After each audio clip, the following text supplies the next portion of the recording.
Bonjour.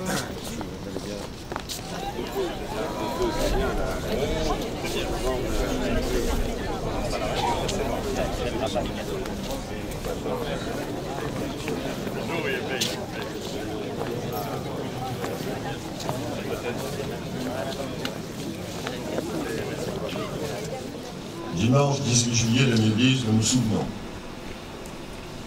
Nous nous souvenons des jeudis 16 et vendredi 17 juillet 1942. Alors que l'aube allait heurter les volets fermés, alors que le bruit sourd des moteurs fracassait le silence, l'inouï allait commencer. Depuis octobre 40, appliquant la collaboration la plus inconcevable avec le régime nazi, le gouvernement de Vichy avait aggravé la ségrégation, accentué les épurations et les proscriptions.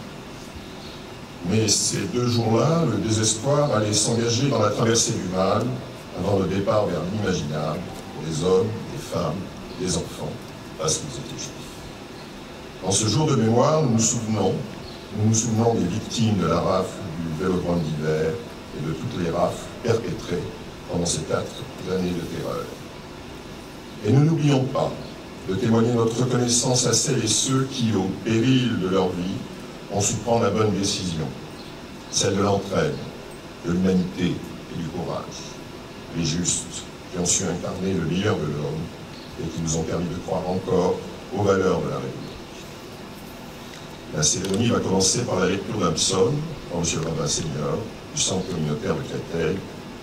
Ce psaume sera immédiatement suivi d'une minute de silence.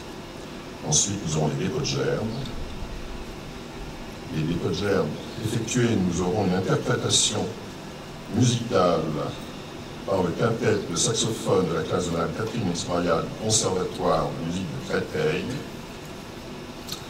Yerushalayim Shel Sahar de Noémie Shemer, d'après un arrangement d'un thème de la bande originale de la liste de Schindler de John Williams. À l'issue de cette interprétation, nous écouterons une allocution de M. Albert Elra, président du Conseil des communautés juives du Val-de-Marne. Ensuite, M. Michel Camus, préfet du Val-de-Marne, prendra la parole pour lire le message de M. Hubert Falcourt, secrétaire d'État à la Défense et aux anciens combattants. Je laisse la place au rabbin Seigneur.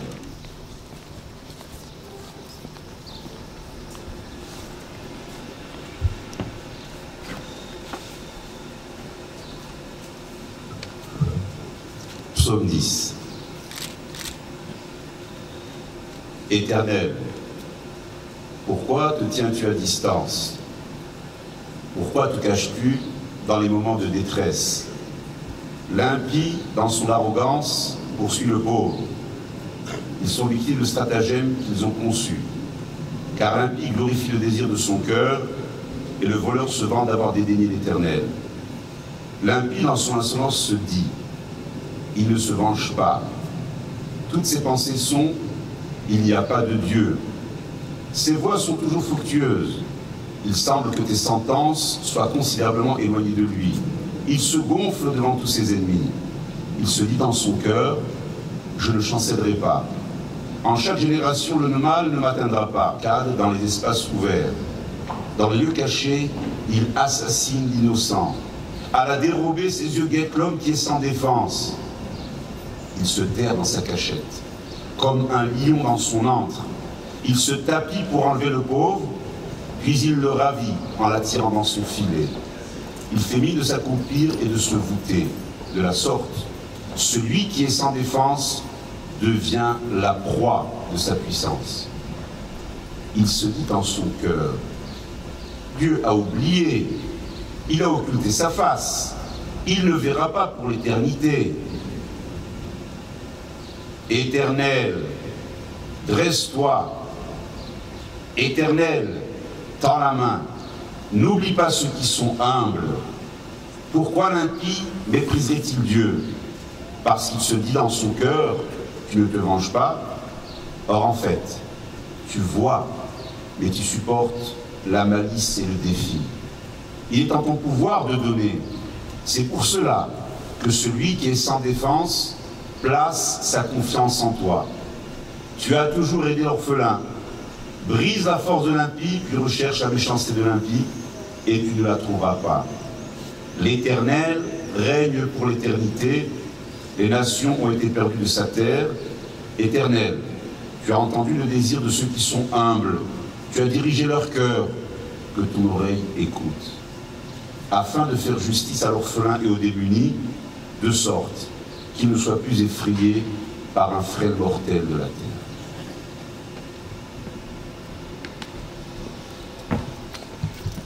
Nous allons maintenant nous recueillir aux morts.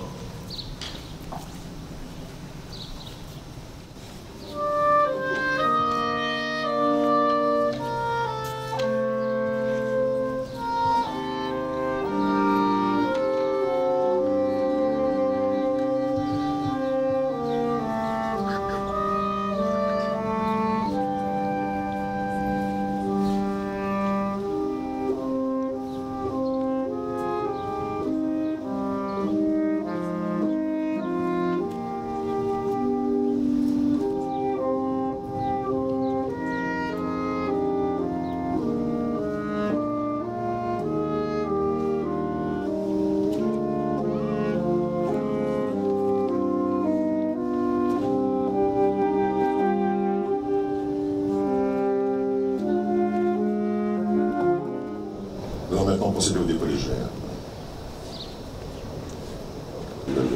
Déposé par M. Albert et Lara.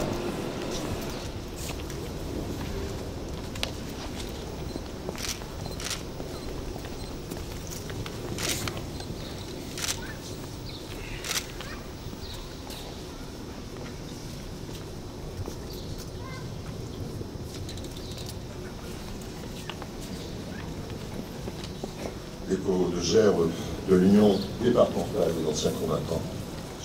Héguen.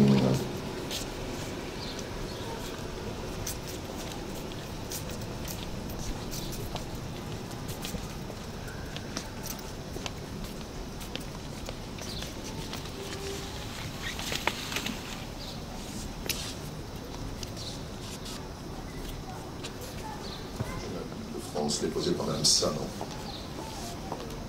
vice-présidente.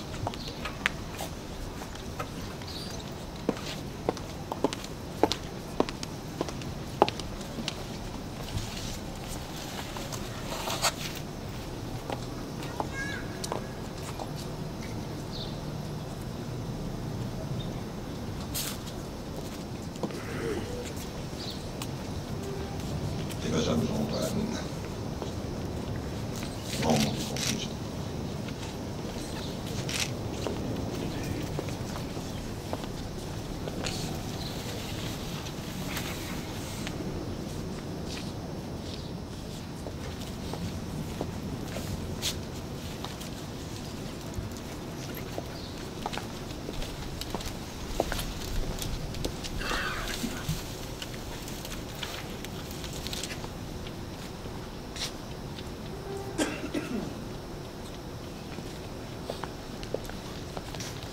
Gerbe déposé par M. Michel Canu, préfet du Val-de-Marne.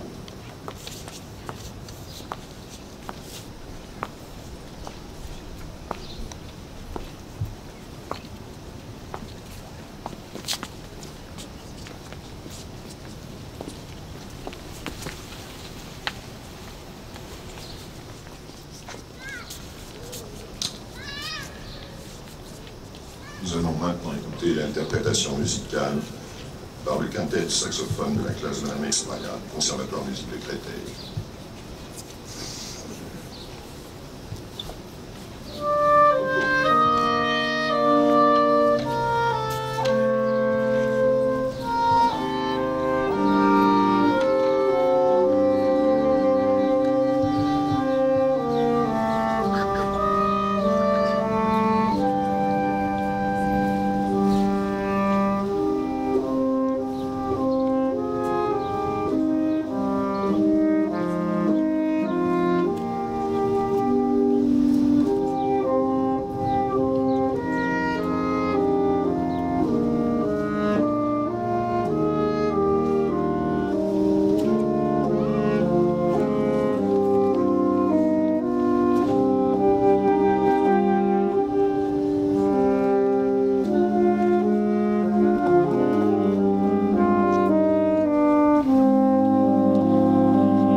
Nous allons écouter maintenant une allocution de M. Albert Bellara, président du Conseil des communautés juives du Val-de-Marne.